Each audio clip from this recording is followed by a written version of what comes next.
Chapter 2. A difficult trust. Dr. Ho sits behind his large antique oak desk that smells of furniture polish and shines under the reflection of sunlight coming in through the window behind him, and he examines the two young men standing in front of him. He indicates with his hand for them to sit in the on-facing chairs. He hesitates for a moment before he begins. Mr. Shan, let me start with you. I should be very angry with you. You haven't been on this campus for more than 6 hours, and you have already hacked into 4 of the university computer systems.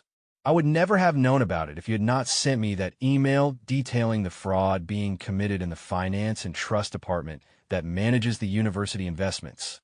June turns to Yue and in Korean asks, "You reported what you found on Mr. Lee?" Yue looks surprised, but only gives a slight nod.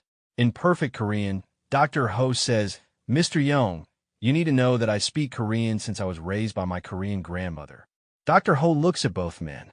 "Do you want to explain to me what you know about Mr. Lee?" June looks down meekly. "I was also investigating several university systems when I noticed someone else was already in the system covertly. I did not know who that someone was until Yue spoke up during the introductions."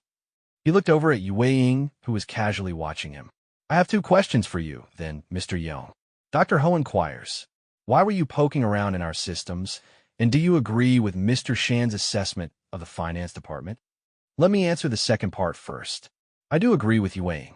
Mr. Lee has been rerouting funds from the university trust to his own personal accounts. It has totaled almost $250,000 a year for at least the past 3 years.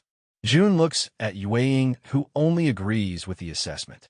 The answer to the first part of your question has to do with trust. With trust? What exactly does that mean? I'm an outsider here. I'm not Chinese. I was surprised when you offered me a position in the university.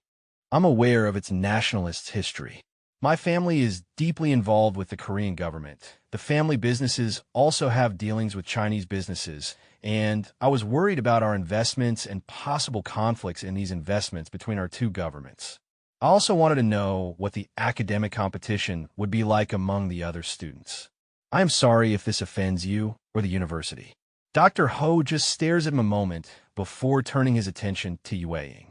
"And what about you? What made you think you could just sit in our library waiting for the new arrivals introduction class and hack our systems?" "Why? I have never been away from the temple until now. I have had no personal interaction with any humans outside of the temple in 21 years. I am aware of what goes on in the world because of the types of services we provide, but I have never spoken to an outsider in the flesh and blood until your driver picked me up last night. I said hello to him, and when we arrived early this morning, I said, 'Thank you.' Wait, you were in the car with him for over 8 hours, and you did not speak beyond a hello and thank you.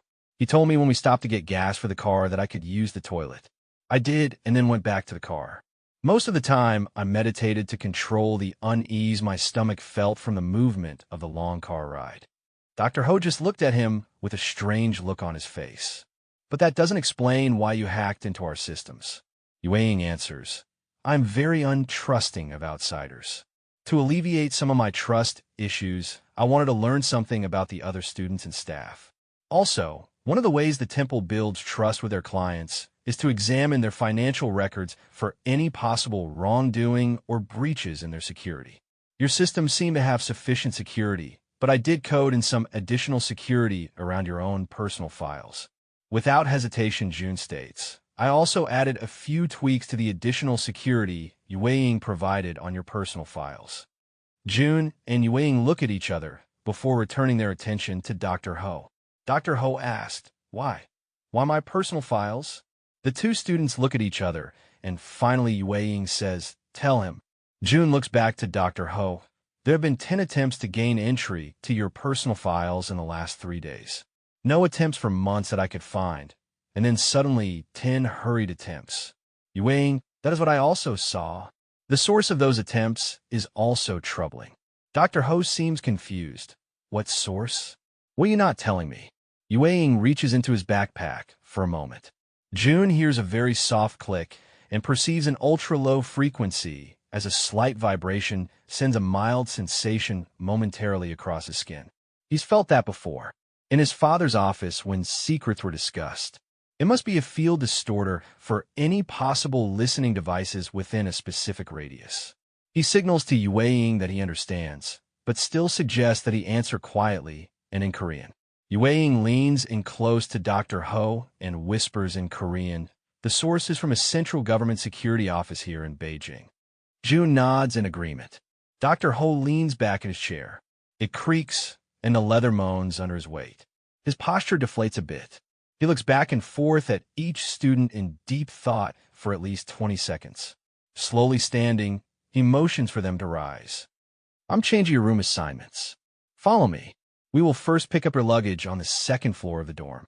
You won't be staying in those rooms. There's an apartment on the top floor. It's 5 flights of stairs. There is no elevator in the dormitory building. Students don't need elevators. Let's go.